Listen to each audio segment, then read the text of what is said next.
Queridos, nós vamos voltar ao texto de Oséias. Oséias 6. É pertinho de onde a gente estava, é só você andar um pouquinho para trás. Oséias 6, versículo de 1 a 3. Presta atenção, querido, como as palavras de Oséias são parecidas com as palavras de Malaquias. Diz assim: venham e voltemos para o Senhor, porque Ele nos despedaçou, mas vai nos curar.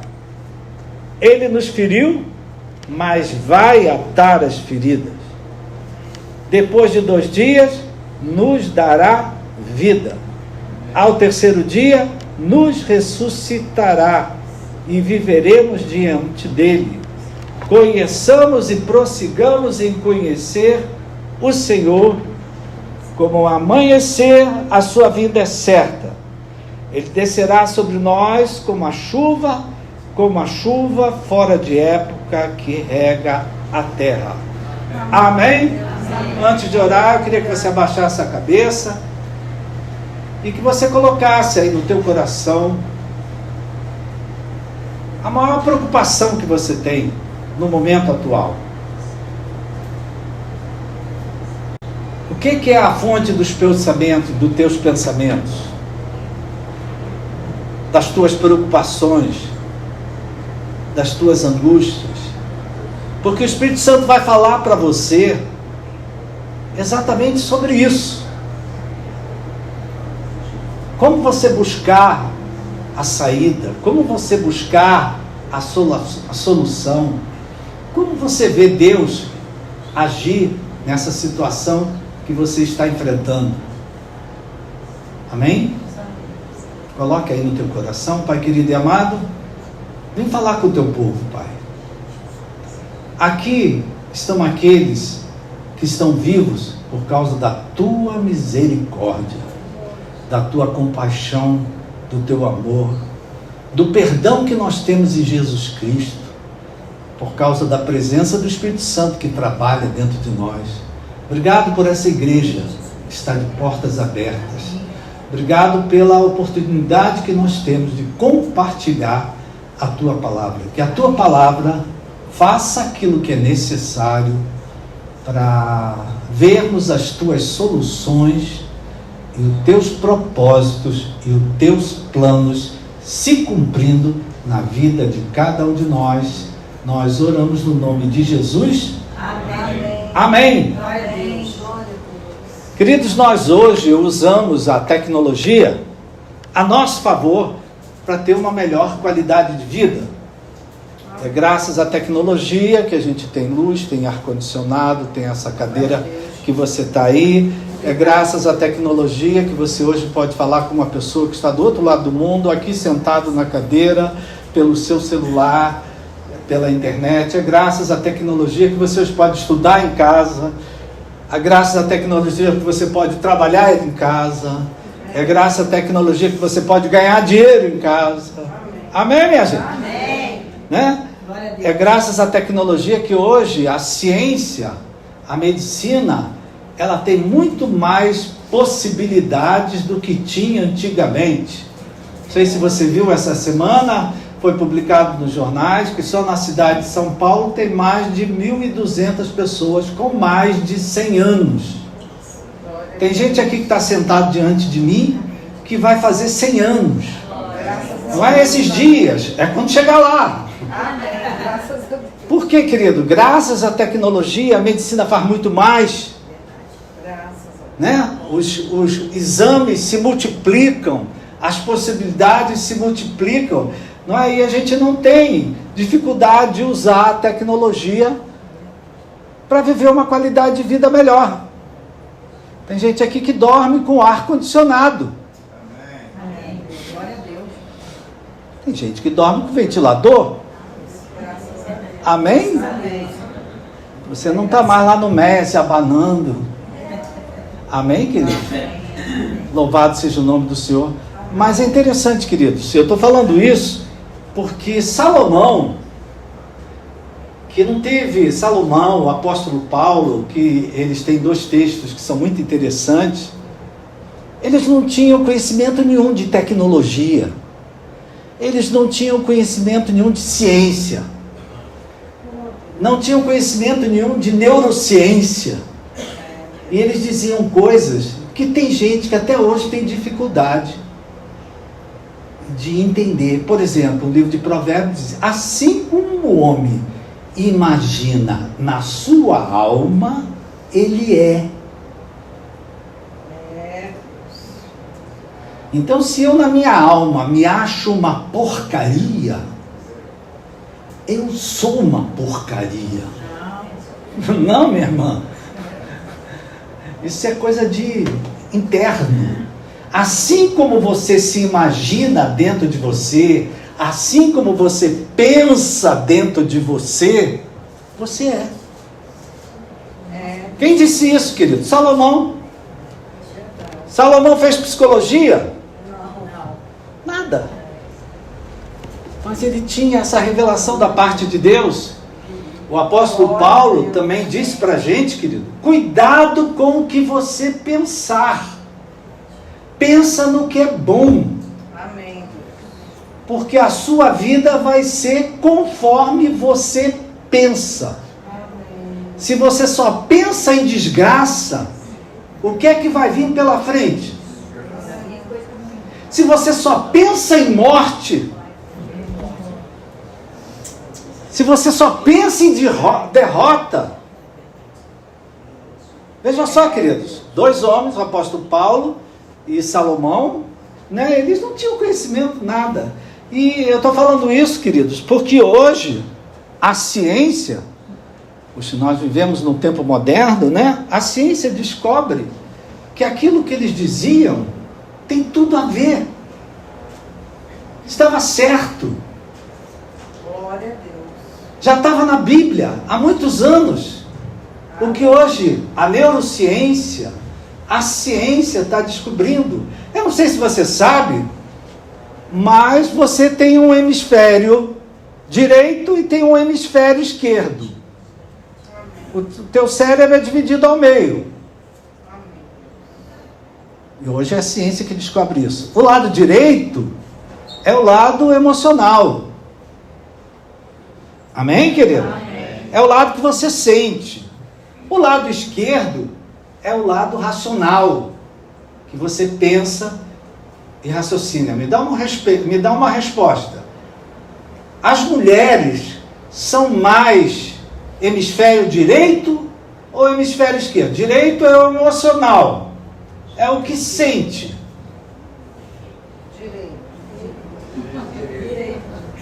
Grande maioria das mulheres, elas são mais. Você já reparou que mulher, eu estou sentindo alguma coisa. Amém. Escuto muito aqui na igreja, às vezes as mulheres chegam para mim, pastor, fiquei muito mexida. Nunca um homem chegou para mim e disse, pastor, fiquei mexido com essa mensagem. Por quê, querido? Porque o homem, ele é mais racional. Amém? Amém. E às vezes isso é um motivo de briga entre marido e mulher, entre homem e mulher. Você é muito emocional. Você é muito racional. Mas nós fomos feitos assim. E eu estou dizendo isso aqui, queridos, que nós podemos usar esse conhecimento que já tinha na Bíblia e que hoje a ciência está divulgando, está falando, está mostrando. A gente pode usar esse conhecimento a favor da nossa fé. O ser humano é um homem que primeiro ele sente, segundo ele pensa, e segundo o que ele sente, pensa, ele age. Não tem como, não tem uma pessoa aqui que fuja disso. Primeiro você sente, depois você pensa a respeito do que você sente. Já entrou num lugar e se sentiu desconfortável? Meu Deus, o que tem aqui que eu estou me sentindo desconfortável? Que está me incomodando? Aí você pensa. E segundo você pensa, você age. Eu e Maria José estávamos passeando. E entramos num lugar. E ao entrarmos naquele lugar, que era um lugar de visitação, eu comecei a me sentir desconfortável, ela começou a se sentir desconfortável de o que tem aqui. Tentamos pensar, querido, o que tem aqui que está fazendo a gente? Não sei. Vamos embora, vamos. Entramos e saímos, querido. Amém, querido? Vocês estão aí? Isso nunca aconteceu com você, não? Então a gente pode usar isso, querido, esse conhecimento secular, esse conhecimento que vem desde Salomão, que vem desde o apóstolo Paulo, que vem agora a neurociência está divulgando aí que o ser humano é assim, para a nossa fé, querido. A Bíblia diz que a fé vem pelo ouvir. Presta atenção, meu irmão. Um dia você ouviu a palavra de Deus. Um dia alguém pregou para você. Um dia você assistiu um depoimento. Um dia alguma coisa aconteceu que você ouviu. Aquilo que você ouviu fez você sentir algo. Aleluia. Fez você pensar. Em função do que você sentiu e pensou, você fez alguma coisa. Glória. Amém? Amém. Querido, um dia você ouviu falar de Deus, ouviu falar de Jesus. Amém. Você sentiu alguma coisa, sentiu paz. Amém. Pensou alguma coisa, procurou uma igreja, se converteu, entrou para um ministério, a tua vida mudou, passou a orar, passou a ler a Bíblia, passou a viver uma outra vida, uma novidade de vida, uma nova vida. Amém, querido? Amém. Veja só, queridos, isso aconteceu por etapas. Amém. A gente conhece muitas pessoas que vêm para a igreja, levam anos, queridos, para aceitar o que Deus fala. Levam anos para dar um dízimo. Levam anos para dar uma oferta. Levam anos para abandonar alguma coisa, para deixar alguma coisa. Porque são as lutas. A gente está sempre se convertendo, todo dia, né? E eu estou falando isso aqui, querido, para trazer isso.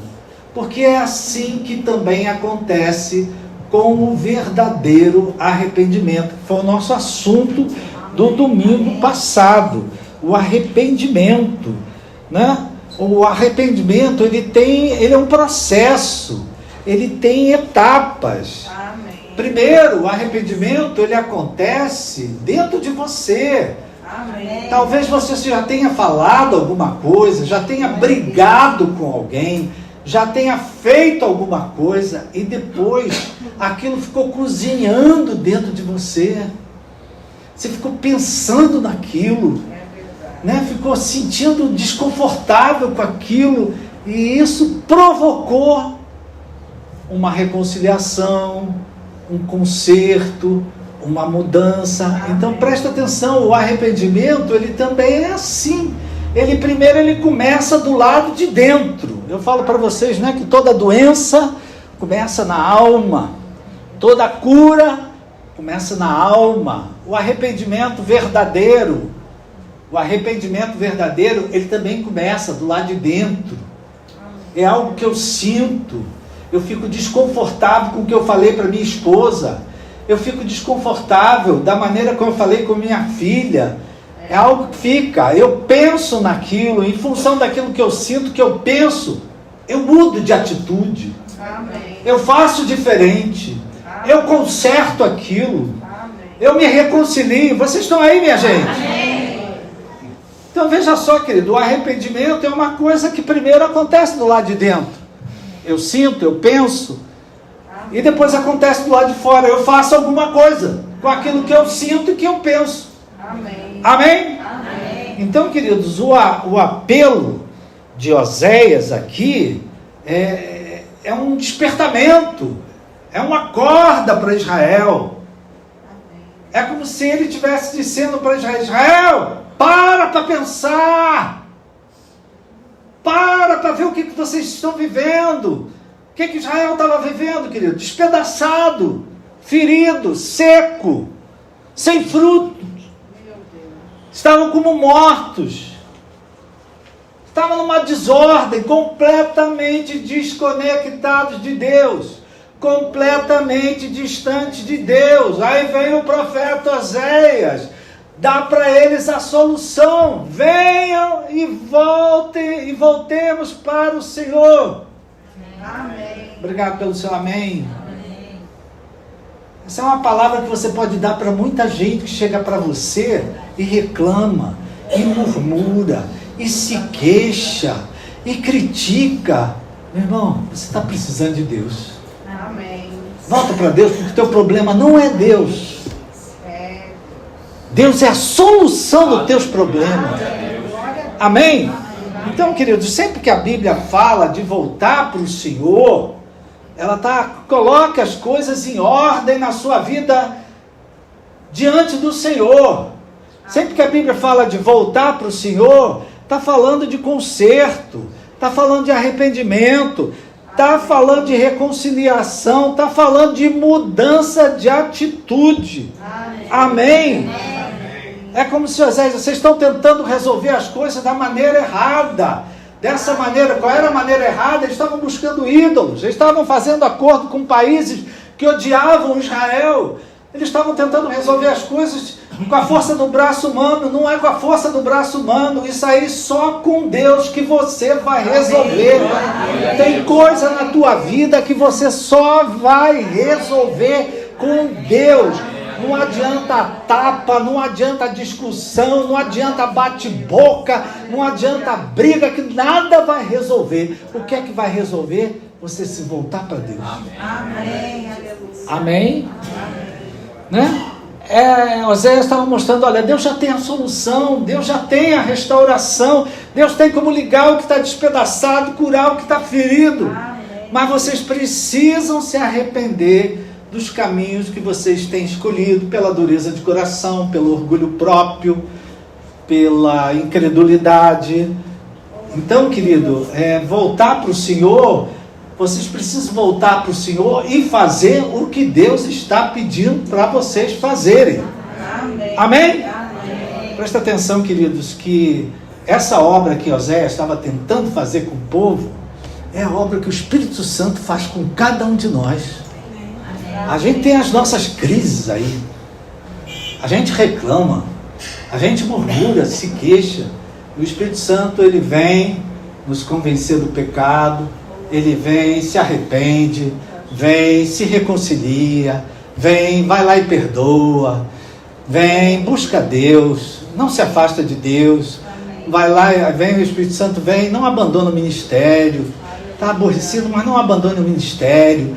Não deixa Deus, não deixa a casa de Deus. Essa obra do Espírito Santo, querido, era a obra que o profeta Oséias estava tentando fazer com o povo de Israel, porque sem arrependimento não tinha futuro, sem arrependimento não tinha conserto, sem arrependimento não tinha restauração, sem arrependimento não tinha avivamento, sem arrependimento não tinha despertamento. Amém, querido? Amém. Olha só, querido, a Bíblia tem vários exemplos de pessoas que estavam passando por extremas dificuldades, que passaram por perdas, e elas tiveram que voltar para o Senhor restaurar a sorte. Um exemplo é o que nós usamos aqui, né? Foi Jó. Só depois que Jó se arrependeu profundamente, diz lá no capítulo 42, que ele se arrependeu profundamente, é que Deus restaurou a sorte e deu o dobro.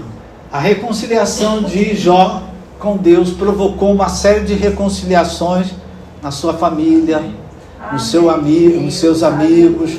Amém, queridos?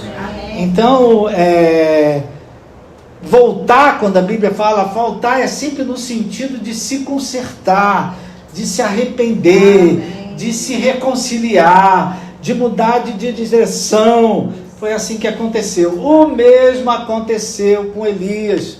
Elias recebeu um decreto de morte de Jezabel, ele fugiu, entrou numa caverna, não queria mais saber. Basta, Senhor, leva a minha vida, não quero mais nada. A obra, o ministério é muito espinhoso. Ser homem de Deus, ser mulher de Deus, passo por muita coisa. Ele se encavernou, não queria mais saber. Deus foi lá, Deus foi lá, Deus foi lá, Deus foi lá. Glória. E disse: Elias, volta ao teu caminho, vai fazer, tu ainda tens uma longa jornada pela frente. Isso aconteceu com Elias, queridos. Isso aconteceu com o filho pródigo. A parábola, ele também pediu a herança, foi, gastou, começou a passar necessidade, se lembrou que tinha um pai. Eu vou voltar para a casa do meu pai, confessar que eu pequei contra ele, pequei contra os céus, e ele teve a sua sorte restaurada. Podemos dar um último exemplo aqui, a igreja de Éfeso, que era uma igreja superativa. Era uma igreja que fazia guerra espiritual, lutava no reino do Espírito, né? No entanto, ela esqueceu o que, queridos? Quem lembra? Primeira carta, ela esqueceu o primeiro amor. E Deus disse para ela: volta para as primeiras obras. Presta atenção, querido, que às vezes muito que a gente faz de fora para os outros ver, não tem nada a ver para Deus. Deus não quer que a gente perca a nossa comunhão com Ele. Tudo que a gente faz para Ele. Quando a gente faz para os outros, a gente não agrada a Deus. Então, querido, sem arrependimento não tem mudança, não tem reconciliação, não tem recomeço, não tem nova oportunidade. Amém? Não tem. Então o arrependimento, ele precede tudo isso. Presta atenção, querido, que quando Oséias deu essa profecia, Israel estava vivendo um momento dramático. Israel de lá. Não é o de hoje, não. Engraçado, né? Que engraçado, né? Israel estava vivendo um momento dramático, um momento de total desordem. Total destruição. Israel estava dividido, ele tinha o reino do norte, que era Israel, e tinha o reino do sul, que era Judá. E estava irmão brigando com irmão. Né? Coisas que a gente vê aqui no Brasil. Porque gente que é de um partido quer acabar com o outro que é do outro partido. Até mata. Isso estava acontecendo lá em Israel, querido. E eles, em vez de buscar a solução em Deus, começaram a procurar ídolo. Ídolo resolve, minha gente? Não. Ídolo de pau resolve? Não.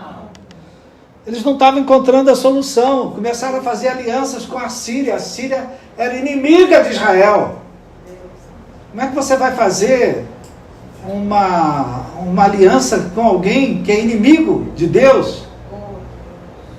Olha, você pode vir aqui, vir trabalhar aqui, mas de Deus tu não abre a boca aqui dentro. O que isso diz para você? Não vai dar certo. Não vai dar certo. Porque a gente é luz, querido. A gente é sal. Aleluia. Tem hora que a gente nem precisa falar de Deus, mas a gente vaza Deus. Amém? Deus vaza da gente. A pessoa encosta em você, você transborda água viva para ela. Amém, querido? Então, voltar aqui mais uma vez, estou repetindo isso, querido, porque voltar é se consertar, é se arrepender. Quando você convida alguém para voltar para a igreja, tem gente aqui que você convida alguém, volta para a igreja, você não vem mais à igreja. Aí bota a culpa na Covid, bota a culpa na pandemia, bota a culpa na chuva, bota a culpa no... Na verdade, querido, aquele problema precisa se consertar com Deus. Não é a chuva, não. Amém, queridos? Então voltar é sempre de consertar, se reconciliar com Deus, fazer o que Deus pede, porque aí a pessoa vai encontrar a restauração que Deus tem para ela. Amém, querido? Então, se nós hoje queremos restauração, eu fiz você pontuar para Deus aí um problema que você tem. Se você hoje quer uma restauração, será que tem alguém aqui pedindo a Deus hoje uma nova oportunidade? Amém. uma nova chance. Amém. Você está pedindo a Deus que Deus faça algo novo, Amém. um despertamento, um avivamento, né? Primeira coisa que nós temos que fazer, queridos, se nós que queremos uma nova oportunidade, um recomeço, ver todas essas coisas outra vez, primeira coisa, querido, voltar para Deus, Amém. com arrependimento, com conserto, Amém. mudar a sua atitude com o teu pecado, que você é conivente com o teu pecado. Aí não dá. Você não luta mais com o pecado. Não, eu vou pedir que o Espírito Santo me ajude. Amém. Mas eu tenho que controlar minha boca. Amém. A minha boca não pode falar o que ela quer. Amém. Amém? Amém. Lá em casa, quando a gente, raramente, criança, né, vai pra rua, aprende na rua, chega em casa e solta palavrão. Minha mãe dizia logo, vou botar pimenta na tua boca. Botava mesmo. Amém? O Espírito Santo precisa botar pimenta na boca de gente aqui, querido. Amém, querido? Amém. Porque se a gente não mudar, sem isso é impossível viver uma restauração, eu ter uma nova oportunidade. Uma coisa não funciona sem a outra. Eu não tenho restauração, eu não tenho recomeço, eu não tenho nova oportunidade, eu não tenho nova chance se eu primeiro não me arrepender, pedir perdão a Deus, reconhecer diante de Deus, Deus, eu pequei, Deus, eu errei, Deus, eu não ouvi a tua voz, bem que o Senhor falou, mas eu não ouvi o Senhor. Se eu não me consertar com Deus, o resto não vem, querido. É verdade. Se eu não buscar primeiro o reino de Deus e a sua justiça, as coisas não serão acrescentadas. Amém, querido? Amém. Quem aqui, querido, tem o... Às vezes você pede conselho a teu pai e a tua mãe. Tem alguém aqui? Para quem você pede mais conselho? Para o teu pai ou para a tua mãe? Ou quando você tinha?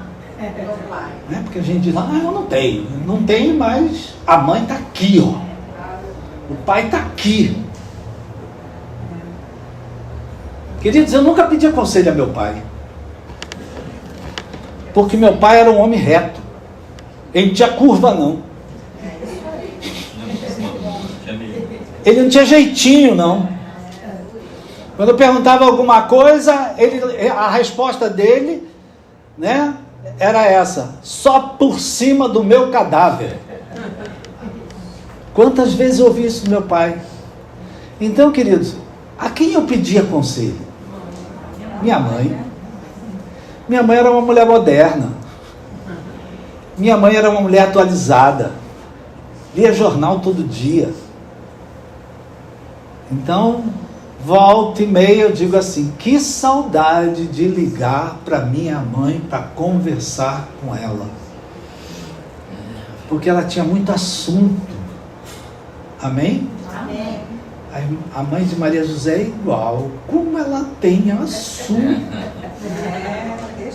Ela tem muito assunto. Se você deixar o telefone...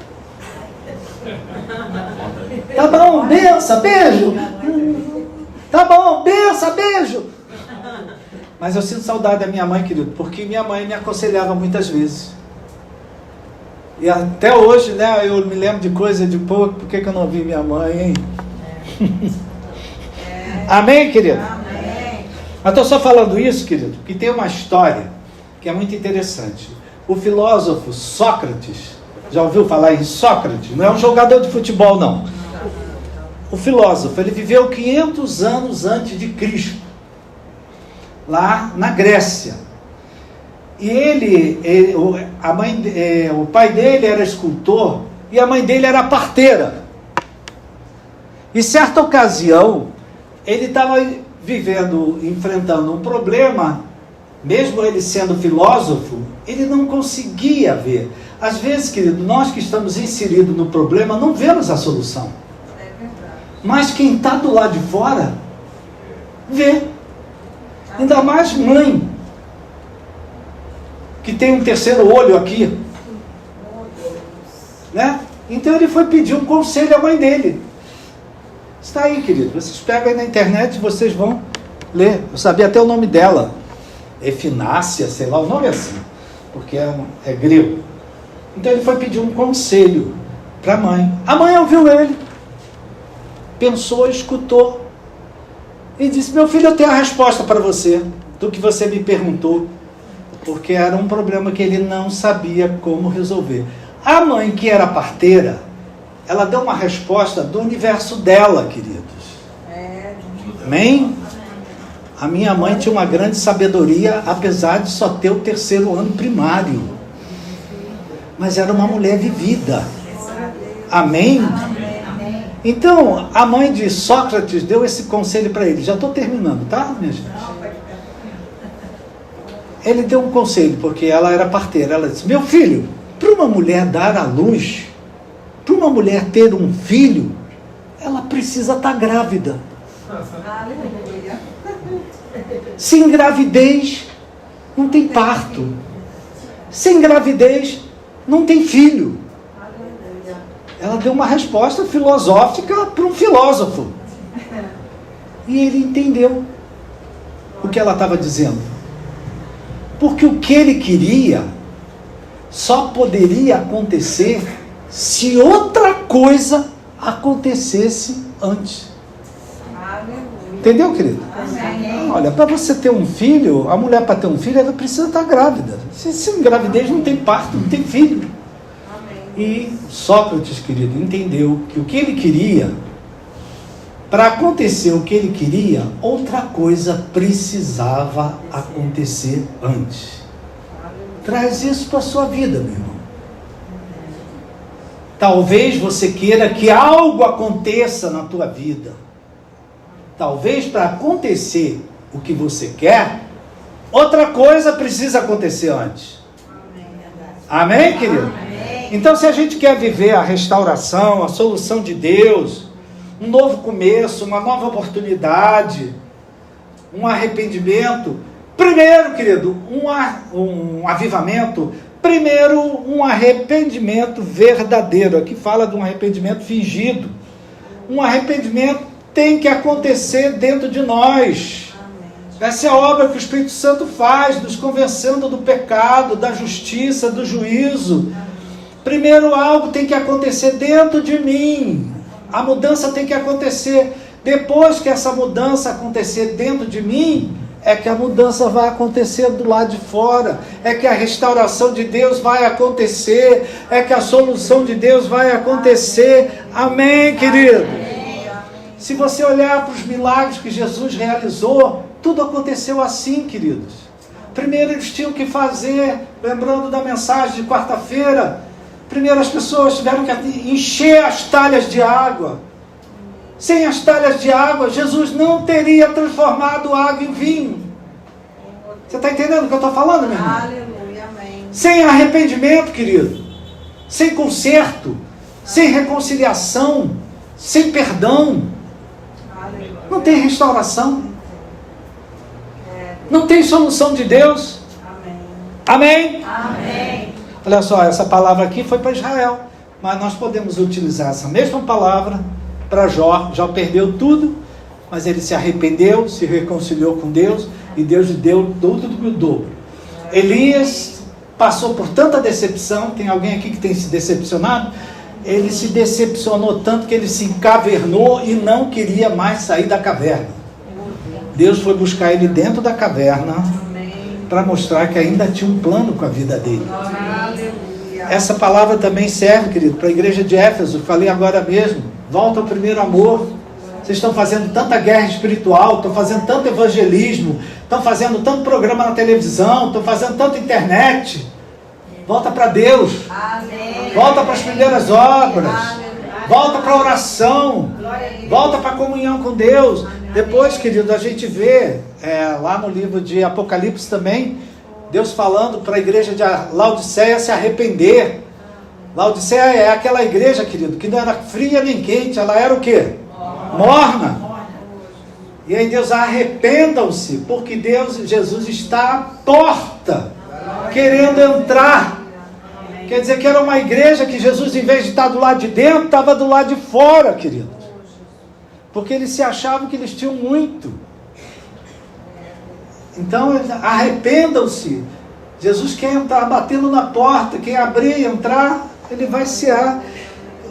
Então, querido, esse vinde, voltemos ao Senhor, se repete na Bíblia. Não sei o que é que você está vivendo hoje, meu irmão. Não é hora de brigar. Não é hora de discutir. Não é hora de resolver as coisas na força, na marra. Não, hoje eu vou lá e ela vai ter que me ouvir. Minha irmã, vai piorar tudo. Volta para Deus. Ora a Deus. Clama a Deus. Confia em Deus. Amém? Não é hora de você brigar, de você discutir, de você reclamar, né? Volta para Deus, que Ele tem a restauração, porque Ele tem a solução para o que você precisa. Amém? Eu pedi para você colocar aí no seu coração alguma coisa que você está vivendo. Ouvindo essa palavra, o que você ouviu, o que é que você sente?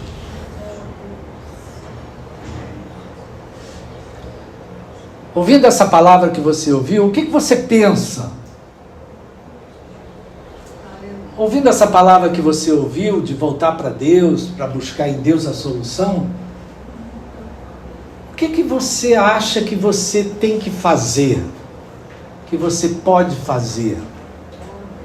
A fé sem obras é morta, querido. Amém? Amém. Talvez alguns de nós, como Israel, o Israel aqui da Bíblia, que estava vivendo uma derrota, estava vivendo um drama, estava vivendo uma desordem, uma desorganização. Talvez alguns de nós também já temos tentado resolver as coisas de um jeito, mas não colhemos resultado nenhum. Reconheça, querido, os seus erros, reconheça os seus pecados, muda de atitude, põe a tua vida em ordem. Eu vou colocar minha vida em ordem. Eu vou organizar minha vida. Eu vou fazer o que Deus me pede. Deus está me pedindo isso? Eu vou fazer. Ah, mas isso aí é um desafio. Mas se é o que Deus está me pedindo, eu vou fazer o que Ele está pedindo. Amém, querido? É assim, queridos, que a gente vê a restauração de Deus chegar. Agrada-te do Senhor, e Ele satisfará os desejos do teu coração. Glória a Deus. Maria José desafiou a igreja na quarta-feira a convidar Jesus para tudo que você fizer. Amém. Que nessa semana, tudo que você fizer, tudo que você falar, você se pergunte: eu estou agradando a Deus falando isso? Eu estou agradando a Deus fazendo isso? Agrada-te do Senhor. Amém, querido? Então, queridos, o que é que nós hoje, né? Essa é uma palavra que nos chama para uma ação. Essa é uma palavra que nos chama para pensar. Para pensar. Minha mãe dizia muito: Beto, para pensar.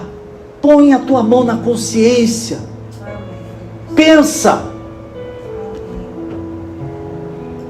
E às vezes, de acordo com essa palavra, eu mudava de atitude. E aqui Oséias está fazendo isso com o povo. Está convidando o povo para parar de pensar, parar para pensar. Olha o que vocês estão vivendo, olha o que vocês já tentaram, não conseguiram nada. Se voltem para Deus. Orem a Deus. Coloque a sua vida em ordem com os estatutos de Deus, com os mandamentos de Deus, com as leis de Deus. E a restauração, quem vai fazer? O Senhor. A Ele toda a honra e toda a glória. Uma salva de palmas ao Senhor.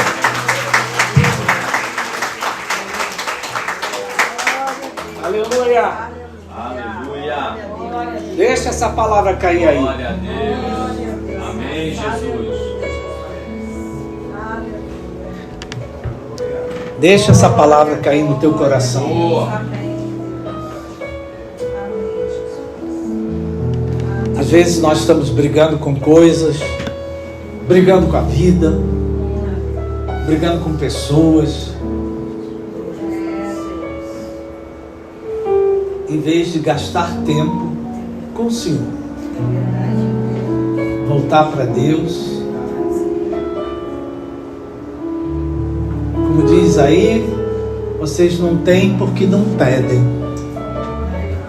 E quando pedem, pedem para o mal, pedem para vocês mesmos. Então, eu queria convidar você, querido, talvez você esteja aqui. Olha, eu estou vivendo um momento dramático. Eu estou vivendo um momento que eu estou despedaçado. Eu estou vivendo um momento que eu estou muito ferido. Estou muito machucado com tudo que aconteceu. Porque essa era a situação de Israel, queridos. Eles estavam vivendo como mortos-vivos. E aí Oséias veio e trouxe essa palavra.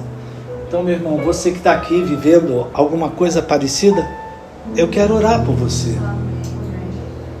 Faz aquilo que é a sua parte. E deixa que o resto o Senhor faz. Encha tuas talhas de água, porque Ele transforma a água em vinho. Entrega para o Senhor os 5 pães e os 2 peixinhos, porque Ele multiplica. Entrega para o Senhor a sua única botija de azeite e deixa que o resto Ele faz. Amém? Você quer receber essa oração? Fique de pé aí no seu lugar. Quero orar por você. Amém?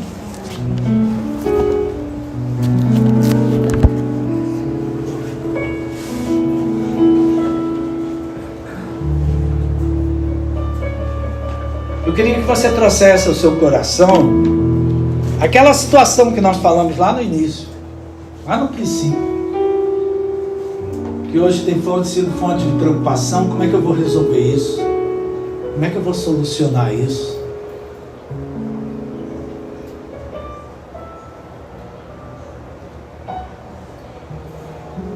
Entenda, meu irmão, se volte para Deus. Não bata em porta errada. Não busque em outro lugar a solução. Jesus, certa ocasião, disse: vinde a mim, quem está cansado e sobrecarregado, que eu vos aliviarei. O único que pode dar descanso, querido, é Jesus. É o único que pode tomar a nossa carga. Então, Pai querido, essa palavra é a cara de alguns de nós aqui, Pai. Alguns de nós estamos exatamente como Israel, vivendo um momento dramático, vivendo um momento desesperador. Alguns aqui estão se sentindo despedaçados. Parece que a sua vida foi despedaçada. Você não vê mais como ligar o que se despedaçou. Talvez alguns aqui estejam feridos. Você não sabe como atar essa ferida que está aí dentro de você. Mas o Senhor Deus a quem você serve, se você se voltar para Ele, ouvir a voz dEle, fazer o que Ele te pede, Ele tem a restauração. Porque Ele é um Deus que nos ama, nos perdoa e nos restaura. Assim como Ele restaurou Israel, Jó, Elias, a igreja de Éfeso, a igreja de Laodiceia, Ele faz a mesma coisa conosco. Nós só temos que nos voltar para Ele, buscar a Ele. Não ir mais por caminhos de brigas, de discussões, de contenda. Isso não traz, é um caminho errado. O caminho certo é o Senhor quem tem. Amém. Então, meu Pai, eu te peço que o Senhor receba nas tuas mãos o que cada um está mostrando para o Senhor. Tira do coração dessa mulher todo desassossego, toda tristeza, toda decepção, toda ferida, Pai. Cuida dessa mulher, cuida desse homem, Pai, que se desespera sem saber como ligar aquilo que foi despedaçado, e faz uma obra de restauração, não apenas na vida dele, na vida dela, mas na vida de todos que estão ao seu redor. Que teu Santo Espírito, Pai, continue a ministrar essa palavra ao coração de cada um. Que durante essa semana que nós temos pela frente, a gente se preocupe. Será que eu estou agradando a Deus fazendo isso? Falando isso? Agrada-te do Senhor. Se preocupe com o Senhor. Tire essa preocupação do problema. Coloque a tua preocupação no Senhor. A sua palavra, no louvor, na oração, no culto, na obediência, na submissão. Se preocupe com o Senhor, que o Senhor vai restaurar a sua sorte. Deus vai fazer muito além do que você crê, pensa e imagina. Dá ao meu irmão, Pai, da minha irmã, uma semana debaixo da tua proteção. Que o meu irmão saia da casa de Deus com paz, saia da casa de Deus com fé, saia da casa de Deus com esperança, saia da casa de Deus olhando os problemas de uma outra maneira. Meu problema está nas mãos de Deus. Eu elevo meus olhos para os montes, porque é de lá que virá o meu socorro. Nós agradecemos, Pai. Muito obrigado. Ao voltarmos para casa, leva-nos, Pai, debaixo da tua proteção. Que o teu amor, a tua graça e a tua misericórdia esteja sobre nós, hoje e para sempre. Amém. Dá um abraço ao seu irmão, querido. Deseja a ele uma semana ricamente abençoada. Que Deus abençoe a todos.